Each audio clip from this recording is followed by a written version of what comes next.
Welcome to the Debt to Financial Freedom podcast. I'm your host, Victor Lagos, and the founder of Lagos Financial.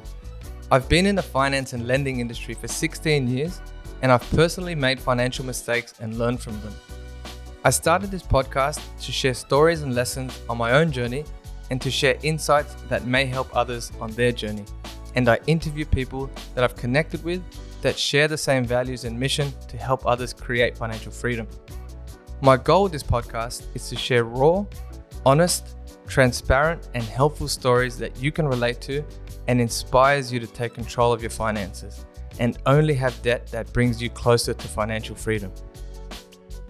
Everything on this podcast is general in nature and for education purposes only. None of your personal objectives, financial situation, or needs has been taken into consideration. I highly recommend you seek personal, financial, legal, taxation, and credit advice before you take any action on what has been heard on this podcast.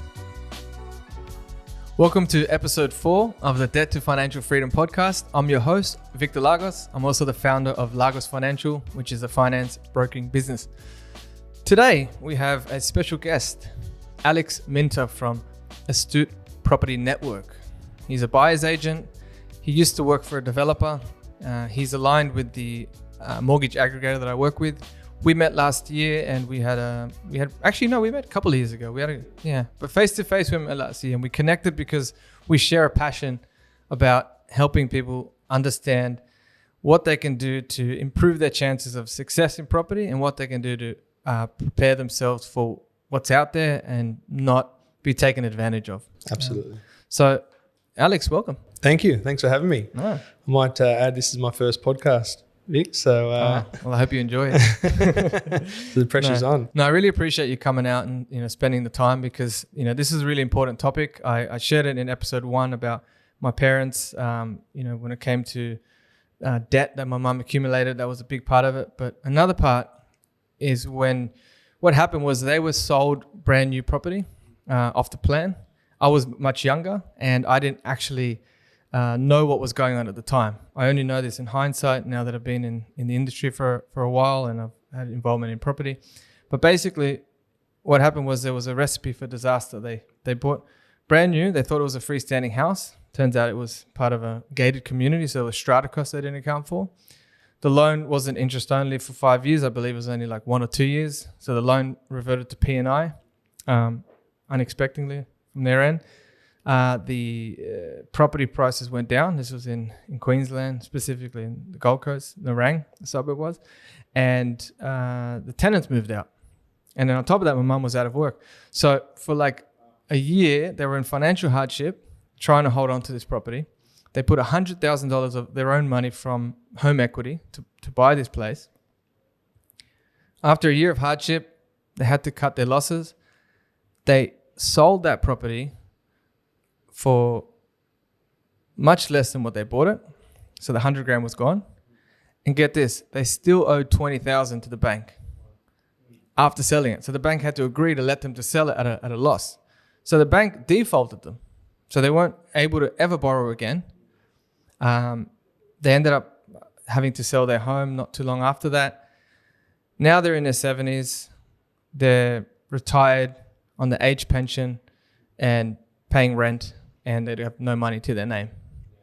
So my purpose with this podcast in bringing you along, Alex, is to really share some of your experiences working on the side of the developer, and also now where you help people to buy property that's established property, where it's a fee for service, it's all transparent.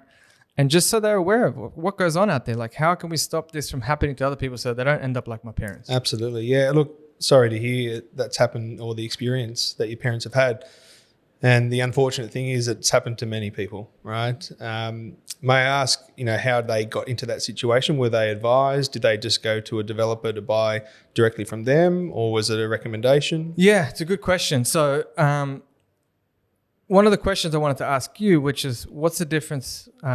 What's a project marketer or a property spruiker? Because people don't know those terms.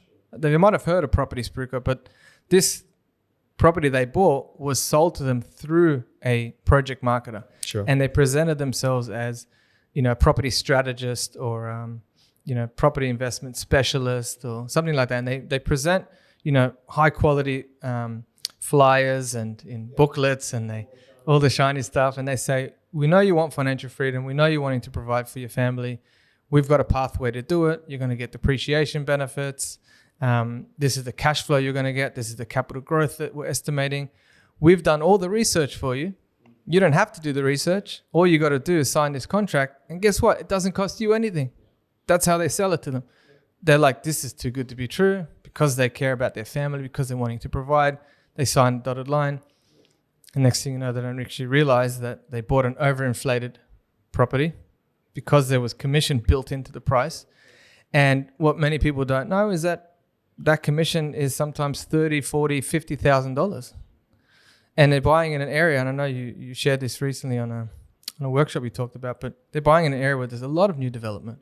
So the time it will take to get that capital growth, to even get to what they bought it for, there's a big lag there. And it sounds like it didn't even happen. It never happened, went backwards. So obviously Narang probably went up since then, but so someone else got the gain from their loss, right? So that's what happened. Understand. Well, look, the word spruiker has been around for years, and there's organisations that have been doing this for years, right? And there still is today.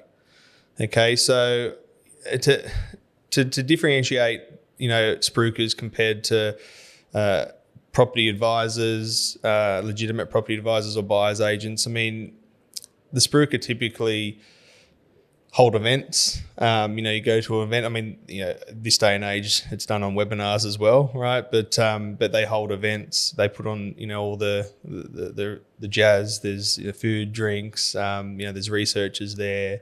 And look, there's a lot of shiny lights. They do educate on areas. I think part of these events, some of them are good, right? But then there's always, and by the way, we have some opportunities here for you tonight, right? So typical, scarcity as well. If you sign up tonight, there may be some incentives and stuff. But look, and then they're naturally or selling for the developer, right? So that's in a nutshell how spruikers operate. And we've even seen today the model's changing a little bit where, they still hold events, they still put on all the shiny lights, all the glitz and glamour. They even charge you to sign up to the organisation, right? Wow, so like they charge you a membership, they charge you a fee, whatever that entails, management fee, service fee, whatever it is. And they still only do new off the plan selling for developers and getting paid from that side as well. And do any of them actually, I was always curious about this, like, are there some of them that legitimately help and they disclose how much they make and they maybe even share that with the customer, or they somehow put a discount in the property? Are there some of them that do that? 'Cause people need to buy new property as well, right? Exactly, it's not always established. Exactly right. And I think we may touch on this later on in this conversation. I don't think we should be telling people never buy from a developer or never buy from a builder, right? Because the reality is we need developers and we need builders, right? Where I think there needs to be more awareness is, if you're working with an organisation that is promoting only that type of product and not diversification into other assets or property types, people need to understand they're working for the developer or they're working for the vendor.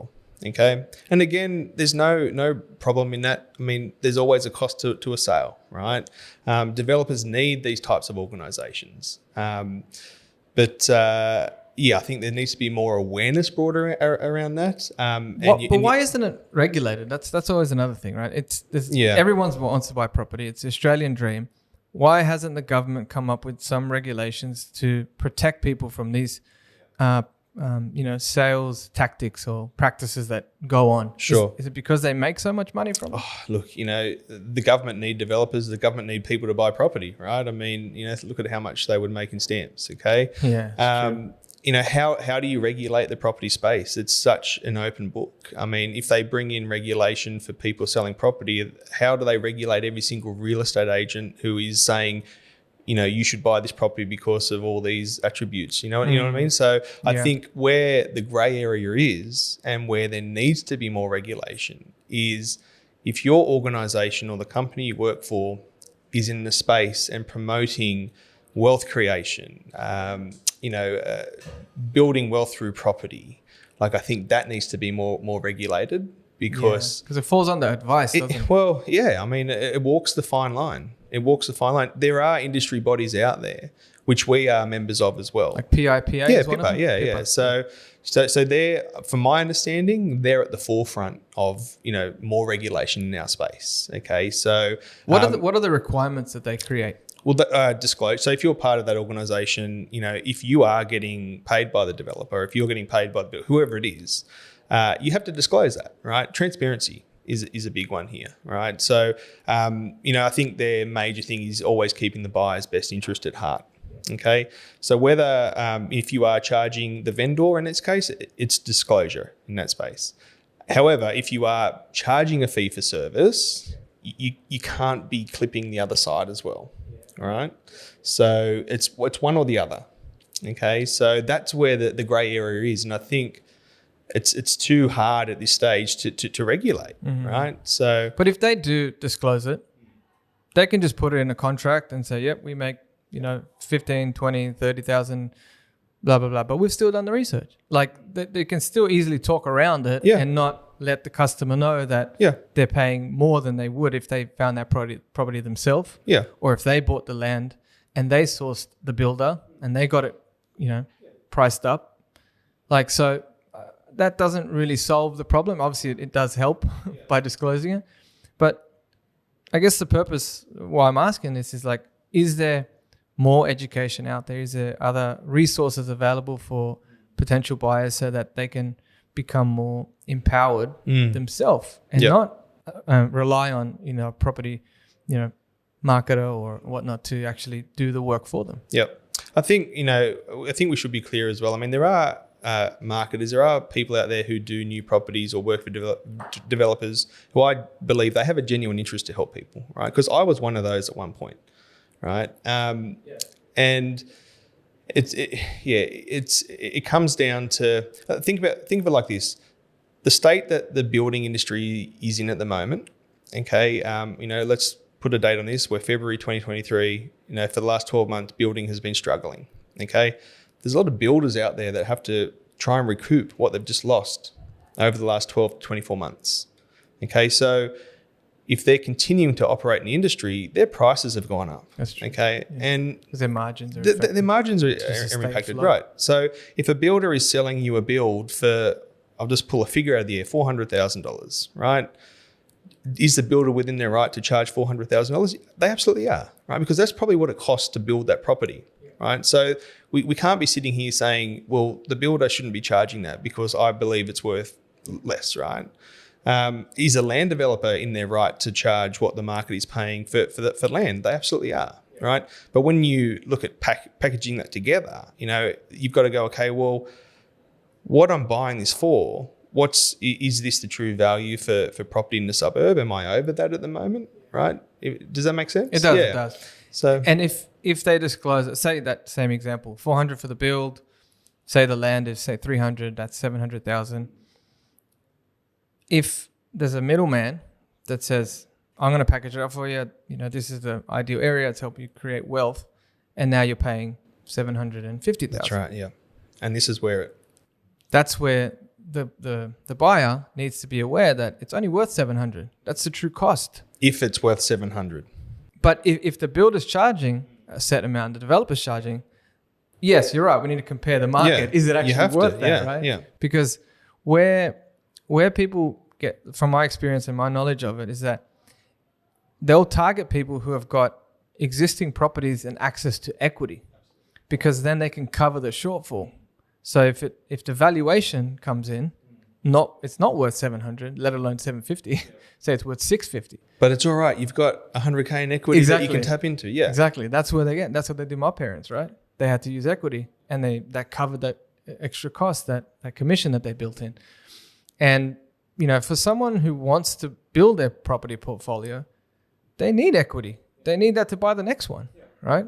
My wife and I, we bought an established property and we extracted the equity, and then we bought a second one in 12 months. If you buy a brand new property, especially from one that's overinflated in this current market, especially. Exactly right. And I think you hit the nail on the head there. In this current market, right? Have people bought house and land packages, and let's call it over the last 2 years, and made money? They absolutely have, right? But the market has done that, right? And I think where, again, this grey area and where this awareness needs to be is there's going to be organisations out there, because it's all over socials, right? Organisations, and let's call them spruikers, marketeers, they'll be sitting there saying, we've made a minimum of $200,000 for every client, right, over the last 2 years. But the market has done that. If you're going to keep doing that now in the condition the market is in, it's highly unlikely the market is going to perform the way that it just has over the last 2 years, right? So again, and you mentioned it before, I mean, if your parents still held that property in the Rang today, there's a high chance they would have made some money if they were selling it today, right? So it's hard for anybody to sit there and say you never make money if you buy new or if you buy off the plan, right? Because there's certainly times where you can do that, and there's certainly times where you can make that money. You're right. It depends on the market. A couple of years ago, I did help a client, and they weren't even buying for investment. They bought a home in Campbelltown area. Now they've sort of expanded out there. They bought it for $700,000, brand new. They got a guarantor loan, so they only paid. Well, they pretty much paid nothing because they financed the whole thing. Because of the market we were in, it's now worth closer to $1 million. All right, so they made money on the property, but it's where these property spruikers or whatnot, they start saying, "Oh, it's because of our research. That's right. We found that property that got you that 200." No, that's what the market was doing. That's the market. That's what the market did, right? And again, like the last 2 years were almost draconian times, right? I mean, I don't think we're ever going to see a boom as hard as what it boomed over the last 2 years within the next, this generation, right? And then, and this is where, people particularly buying from, let's call it 2023 onwards over the next 5 years, just have to be cautious on who they're working with, who they're talking to, because it's easy for people to say, I've made money over the last 2 years, because you could have bought a chicken coop out in the back of Burke, right? And you would have made some cash, right? But and now you have to be more strategic, right? So, and, again, this is where the nervousness in the building space is at the moment. Builders have to charge premium prices. Land developers are still charging premium prices. So you can go and buy that. There's no one stopping you from going to buy that type of product. But you now have to rely solely on the organic growth of that location or suburb to make you equity, right? Yeah, and then you don't know when that's going to come. And how does that chop into your timeline? Yeah. And then there's also the risk, of course, where, as interest rates keep rising and borrowing capacity is squeezed, will they even be able to borrow the money to settle? So if someone bought off the plan, whether it's, land that hasn't registered or an off the plan apartment or townhouse, by the time it completes, they might not be able to settle, and even if they had to. Settlement risk is massive, right? Developers have sold off the charts over the last 2 years. If the developers got out of the ground, they're settling in, now or even 2 years' time. What's the rate environment going to be? Their settlement risk is massive. What's going to happen with all the developers that went too hard, too quick, and that some of them are going bust because they got the finance for land, they settled, and then obviously they had conditional approval at the time to build, but now because the cost of materials has gone up and inflation, interest rate rises, now the lenders aren't going to fund the construction.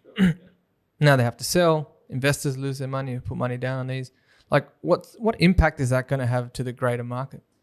So if you're a first-time developer over the last 2 years, I think you're going to struggle, right? Most lenders will now only touch developers with decent balance sheets, track records. Okay, those guys are still getting out of the ground. As a developer, I think if you appeal to the owner-occupier market or downsizer market where people have cash, I think you're going to be okay, right? Now, the developers in the other boat where they may not be able to get out of the ground now, or they've got to land bank their site for another 5-10 years, they'll sit out the rest of this cycle, okay? That suburb is now not going to have, whether it's 30 apartments, they're going to build 300 apartments, that suburb is now not going to be delivered that many apartments, right? And there's still massive demand for housing across the country. Yeah, Right? it's a shortage still, It's a massive shortage. Especially now right? they're letting migrants back in. 100%, 100%. And this is where, like, and I just want to be very clear here as well. Like, I like development, right? We need development as a country. We need builders and we need people to buy that product, right? Because if people didn't buy that product, then we'd be going back. Our economy it'd be going backwards, right? Yeah. So we need that type of product. But the pressure or the demand that what's happening now is putting on the established market is huge, right? And this is where we're finding more value in established now opposed to anything close to new. Yeah.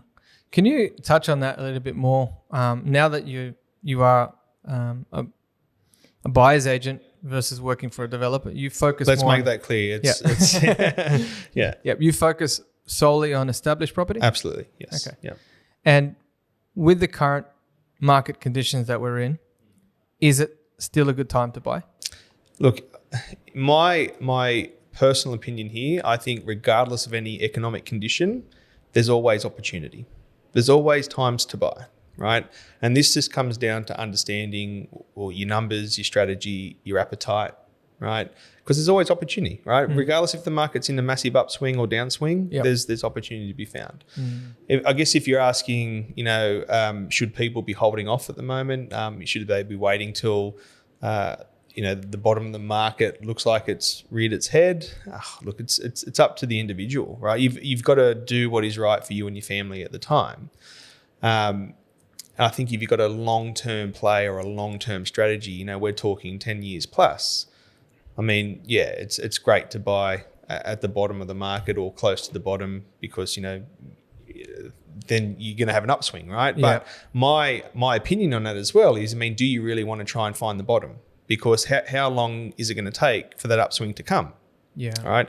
Maybe you want to be looking in an upswing market. And again, we're seeing a lot of media at the moment around rate rises and the property market tanking and going down. And we know that it's certainly moved. We know that it's certainly taken a bit of a dip, right? But there's areas out there that haven't shown any signs of that, right? That it's remained extremely buoyant. Plus, because of the shortage and because people can't borrow as much or buy for certain prices that they were able to before, it's put a lot of pressure on the rental market. Yes, absolutely. So the rent has gone up, which has meant investors are getting higher yields. They are. Which is offsetting some of that higher interest costs to hold the properties. And that's why we're not seeing a lot of blood on the street as well. As a buyer's agent, distressed housing is, an ideal environment, right? I think, stats just that we looked at just recently, from in the entire country, there's about 220,000 listings and only 6,000 are classified as distressed, right? Wow. So, which is not much, right, compared to what it's been previously. So all this stuff on the media where they're talking about, putting fear out there, there's actually not much distressed sales out there. There's not. And if you look at stats, from the RBA, and we just held a webinar recently this week on all of this, it's sharing data with the general public, right? Because stuff that the media is not going to tell you. The media obviously hone in and focus on rates at the moment.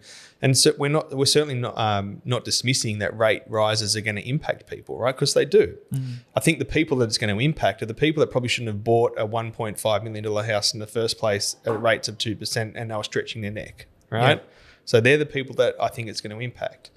But if we look at what we have in our offsets, if we look at how much we've been paying off our principal, which has been more than the interest on our loans at the moment, we have buffers and we have a lot of safety nets at the moment, right? Yep. So, and our rates, even though we're in the fives now, we're still at 30-year lows for our rates, right? Yeah. Our unemployment levels are at record lows. Okay, so if you've lost your job, it's very likely you're going to get another one at the moment, right? Yeah. If you've lost your job and you can't get another job in the current environment, the property, if you're holding an investment property, the rents have probably gone up and it's servicing itself, right? Yeah. So we're not seeing a lot of distressed sales. We're not seeing blood on the street here. And further to that, the housing epidemic that's across the country at the moment, it's a perfect storm for landlords, right? So, again, as a buyer's agent and doing what we do, like you always look for opportunity where people are maybe in distress and where you can pick up a deal, but there's not a lot of that. What about when we have about how much is it? About $380 billion worth of loans coming off of fixed this year. Yeah, I think that'll create a bit of a ripple effect. I think the markets that'll be impacted there are the Sydney and Melbourne markets. And again, for the people who probably shouldn't have stretched their neck out and spent, millions on these assets, right? Because you're coming off a 2% interest rate with $1 million worth of mortgage and you're now paying 5%. You do the maths on what that is per month. Yeah, I know, right? This is what I tell people who ask, or clients that, to reach people out there that are in this position where they were paying 2% or less for the last couple of years, and it's coming off of that, and they're about to go to maybe a 5% interest rate, right? What they can do is actually go online, go to a P&I calculator, principal and interest calculator, work out in advance what's the repayments going to be. So just plug in, say, 5%. You got 28 years left, put 28 years, and that will tell you your weekly payment or your monthly. What are you paying now? It's probably a lot less than that. If you're on fixed, you can actually pay 10 grand extra per year without any penalty. But when the rates are so low fixed, you can even pay more than 10 grand. The bank's not going to penalize you for that. And so therefore, start paying that now. Pay that extra payment. Can you afford it? Because you're going to have to anyway, right? And if you can't, then start adjusting your household expenditures, right? Yeah, absolutely. And people are already doing that, right? Yeah. But if you wait until the loan changes, it's going to be a big shock because you didn't know what to expect. You wait till the bank sends you a letter, and that letter is 2 months in advance, and then possibly there's 2 more rate rises between that point. Then it becomes very reactive.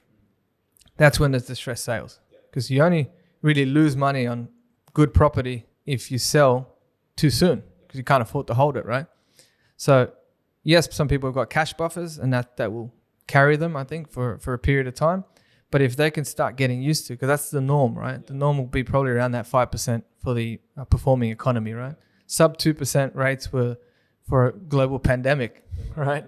Like that's not how it's supposed to be for a performing economy. Would you agree? Absolutely, yeah. And when the rates were 2%, a lot of the communication from us was, you should be considering P&I. I mean, I don't think we're going to get any rates lower than this at the moment. So smash your debt, right? So the people who have done that, they've put themselves in a position now to either refinance and set them up for a bit of a downturn when it comes, right? Yeah. So, but yeah, I think, if we're trying to work out when the distressed sales will come, yeah, it will be when our buffers dry up, and it will be when we come off these rate rises. And this is what a lot of the bank economists are saying as well, that there's nervousness around that, right? And again, just because that happens, and just because the higher value markets, like the Sydneys and Melbournes may be impacted more than others, there's other markets that will remain completely fine and buoyant, right? Because if you think about, if you're buying property between, let's call it 500 and $1 million, right? That's a very affordable market, right? It has a lot of interest from owner occupiers, and it has a lot of interest from investors. Yep. Okay, because of the yields. And with these rate rises, we're seeing, I'm sure you're seeing the same, we're seeing people become more condensed into this market of between 500 and $1 million because they can't afford $1.2 million anymore. Yeah. Right? So it's condensing this price point. Yeah. And there's a lot of people out there that can still buy. There's heaps, right? Contrary to the media, there are so many people, we're seeing it, that have a lot of equity and are ready to buy, right? Yeah. But they're condensed into this price point market. Which is, to be honest, if you consider the cost to build, if they're sitting on land and they were to, knock that house down and build a brand new house, that intrinsic value itself, there's only so far you can go down, right? Even if the market drops, it's not going to say, oh, now this house is worth 300 grand when it costs 500 grand to build a new house anyway, right? So that price point between 500 and $1 million, it is the sweet spot. Right. And there's always going to be demand. That's why I think it is an opportunity for investors out there that can borrow, that can weather this period of time where interest rates are going upward. Because let's face it, the masses will follow what the media put out there. And if the media is saying, it's a scary time to buy and people don't buy, but then the ones that are opportunistic say, well, I can afford it. I can put cash aside to cover the interest rate rises. I know in case the repayments do jump up by, say, 2%, I can cover that. they're buying property that ticks all the fundamental boxes. As soon as the media changes the narrative and they say, oh, RBA is going to drop rates, what happens? Demand increases. Absolutely, yeah. Prices start to go up again. Yeah. I think where we can anticipate another spike in the market or a change in the market is when we see that transparency in interest rates, right? Because the public want transparency. At the moment, it's rolling the dice, right? It's like, they're grilling Mr. Lowe, the RBA, when a rate's going to stop, and I don't even think he knows, right? So, and there's no transparency there. So, I think once we have maybe 2, 3, 4 months of consecutive months where there's no rate rises, I think people will pull the trigger again because they know what they're working with, right? It's a good point. You're right. They just want that certainty. They want that stability. They want to know that, they don't need to plan for, Yeah, and I don't think they're going to go out and spend $2 million on a property anymore. No, that's the other right. thing. And this is going to condense that market that between 500 and $1 million. And that just means that people that own property at that level, 2 million, 1.5 million, if they want to sell, they can't sell at those prices anymore because the majority of people can't borrow enough to get to that price anyway. Yeah, I mean, that market has certainly dropped right off, right? Because the amount of buyers there now at $2 million it's certainly dropped compared to what it was 2 years ago at rates of 2%. Yeah. Okay. So, and it's not saying they won't get what they want or they won't make money on it. It's just not a bigger market for it. The market, it's condensed, right? Yeah. It'll be the downsizers that have got access to cash. Yeah. Right? A lot of cash. And this is where, again, just going back to our conversation around development and stuff, I think the developers and the builders who target those markets of downsizers and people with cash, owner occupiers, they're fine, right? So they're going to do well. They'll do well. Right? Yeah. So. Okay, so what do you think is going to happen to prices in the next 12 months? Yeah, that's $1 million question. I mean, it's all speculation at the moment, but I think, from our conversation just then around this condensed price point, again, $500 to $1 million, I think it will remain extremely buoyant, right? Because people are being pushed into that. You can still afford it as an owner-occupier and you can still afford it as an investor, right? And again, I think once there's transparency in interest rates, that's when people will pull the trigger, they'll go and buy because they know what they're working with. And then history shows us when that transparency is there, the market trends in an upward direction. Okay. Yeah. So again, that's speculation, right? So, but that's my personal opinion. Okay. So I've got a question around for people that have never used a buyer's agent before. What can you tell them are the benefits of using a buyer's agent compared to doing the research and education and buying a property themselves? So there's many, the buyer's agency space in Australia is still a very infant industry, right? Compared to, the likes of the US and other parts of the world. If you're thinking about engaging a buyer's agent, understand there are so many different buyer's agents with different strategies, right? Different understandings of different markets. It's about finding one that works, for you and is in line with what you're trying to do. Because an example of that is there's buyer's agents who really specialize in owner occupiers, right? There's buyer's agents who really only specialize with investors. There's buyer's agents who specialize in commercial, right? So depending on, what you're looking for, and you may not even know what you're looking for right at the moment, okay? But as an investor, let's just talk as an investor. What I would encourage is, one, work with a buyer's agent who's reputable, integral as well, right? Has integrity, and understands numbers, right? Because for an investor, at the end of the day, it's about understanding your numbers first, right? And then having somebody who understands what your numbers are and can marry up opportunities, strategies that meet what the numbers are looking for. So when you say numbers, are you talking about price point, rental return, cash flow? Yeah, it's about working out all of that, right? So because many investors, and from my experience with particularly first-time investors, you'll have a conversation with them and they've got no idea where they're trying to get to, no idea. A question, well, what sort of income are we trying to generate here? Okay. I have no idea. So you're setting a goal for them, and you're work out what that goal is, and the reason for that goal as well, right? Because they might say, I want $10 million worth of property. You say, well, why? Yeah. And why do you think 10 million is the number? So you break it down. You can, and then you reverse engineer it. You work backwards. Yeah. Because you can break it down to understanding, because most investors, they'll say, I want growth. Well, how much growth do you want? You want 10 grand a year in growth, 50 grand a year in growth? Like what sort of growth is it? And they don't know that. So it's about working that out with them. And again, nobody can guarantee you go and buy in that location over there and it's going to give you 20 grand in growth, 50K growth, whatever it is. But when you start to understand those numbers with them, it starts to help you go, okay, well, based on what this investor is looking for from a numbers point of view, there's different strategies that, may suit what they're looking for. Yeah. Right. And, an example could be subdividing blocks, adding value that way, right? It could just be a normal buy and hold. It could be looking for a higher yielding asset, right? So it's about understanding all that first and then finding those opportunities. So those are the different strategies that you would go for, depending on the investor's risk appetite. Yeah. How much access to capital do they have? Yeah. How much can they borrow? What's their experience like? So you kind of tailor it to them, right? Yeah. And then ultimately, finding an opportunity that they purchase for less than what it's worth.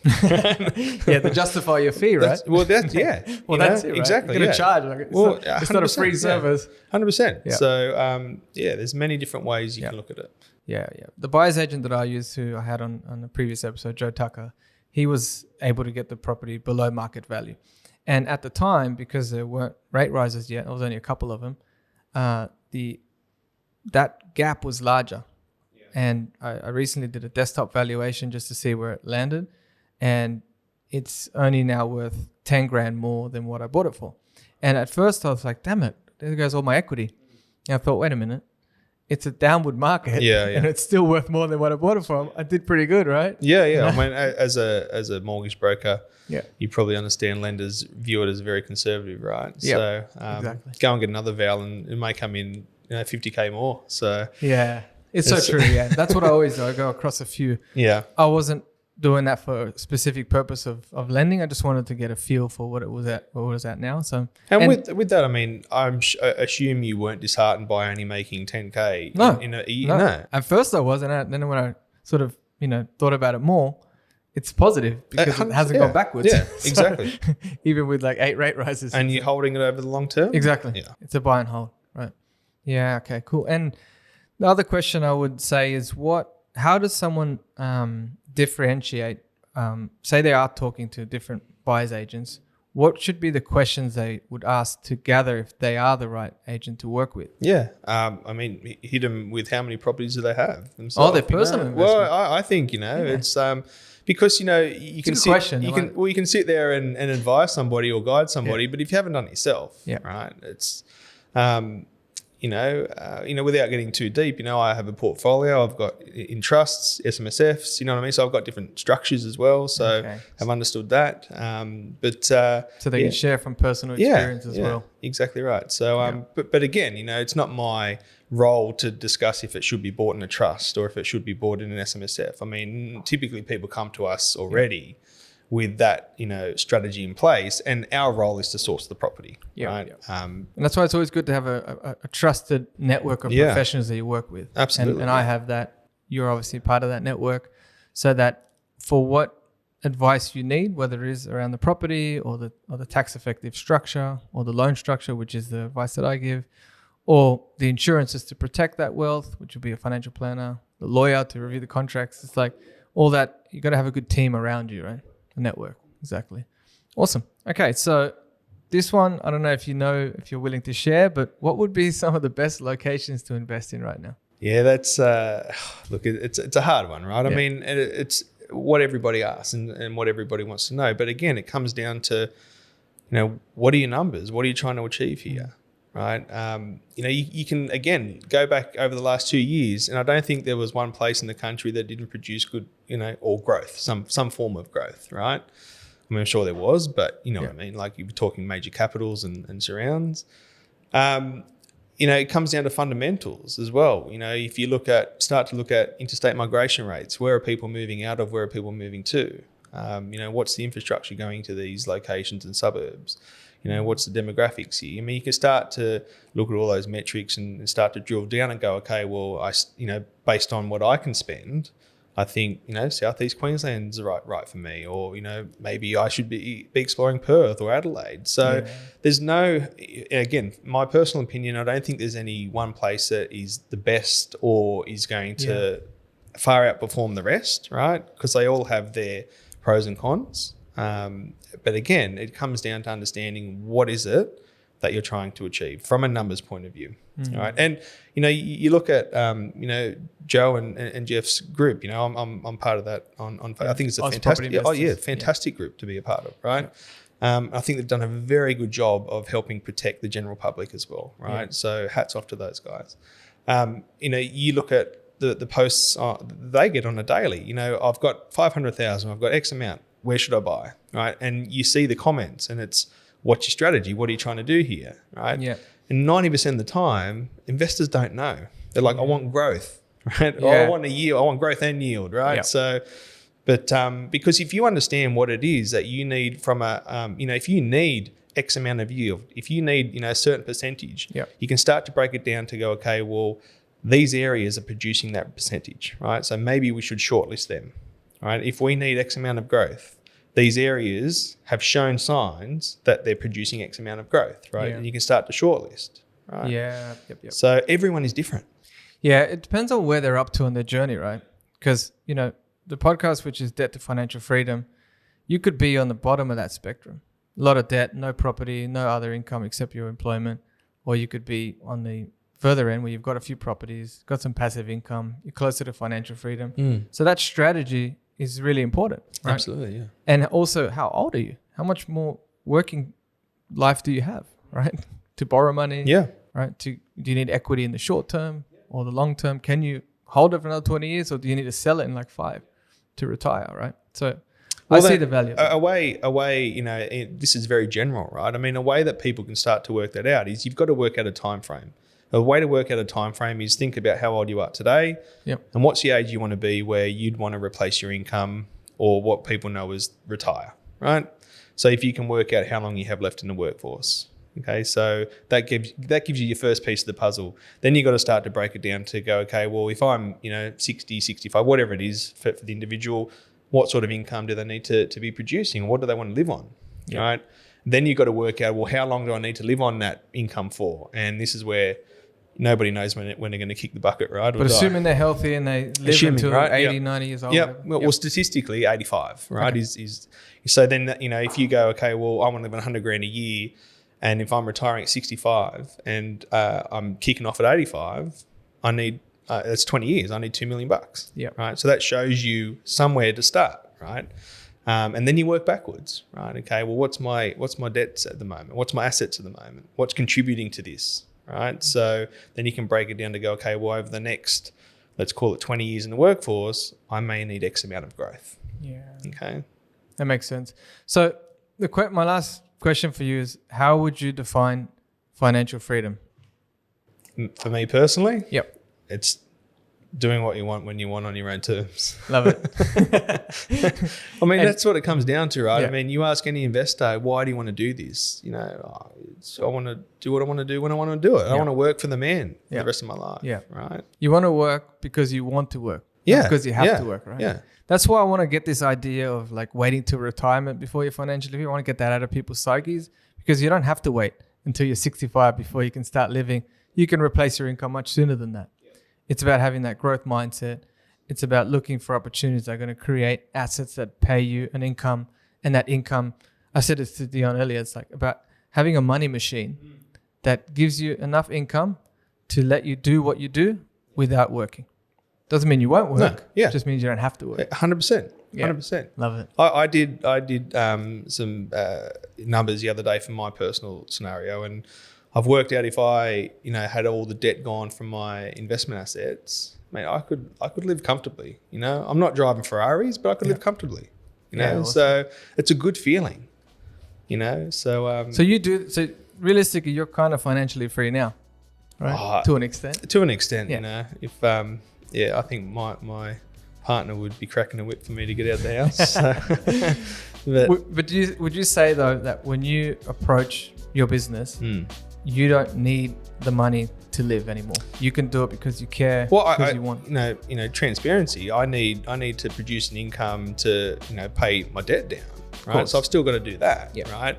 I still got mortgages and I've got families to feed. And if you want to own those properties, then you need income to pay off the debt. Right? Otherwise, you have to sell them to pay it off and be left with one or two, whatever it is. Right? Exactly right. So, I think I'll have the option within the next 15 years. So, awesome. Which is good for me. No, I love it. Okay. Where can people find you? So, look, I think I fly under the radar a bit, right? So, when I started Astute Property Network, the goal was to be within the space or service businesses within financial services, right? So that's typically where we roll in that space, which is how we met, right? Yep. So, we obviously have a website. We have, social media, which probably not, lacks a bit. So, but you do have some videos on YouTube. Look, we've got all that, right? But go to our website, astutepropertynetwork.com.au. That's correct, yes. Okay, so customers can go to you directly. They don't have to go through not financial at all. services providers? No, absolutely, not at all. Not at all. So reach out to us directly. Happy to have a chat and help where we can. Awesome. Look, I'm really grateful for you to take your time out today, come on the show, share some of your insights, your experience, and really help the audience who are either already investors or they're thinking about it. So thanks again. No problem. Yeah, looking forward to working with you in the future. Yeah, awesome. Thanks Vic. Mate. Cheers. Thanks, Alex. Thank you, everyone. If you enjoyed that, please follow us on our socials and listen out for the next episode.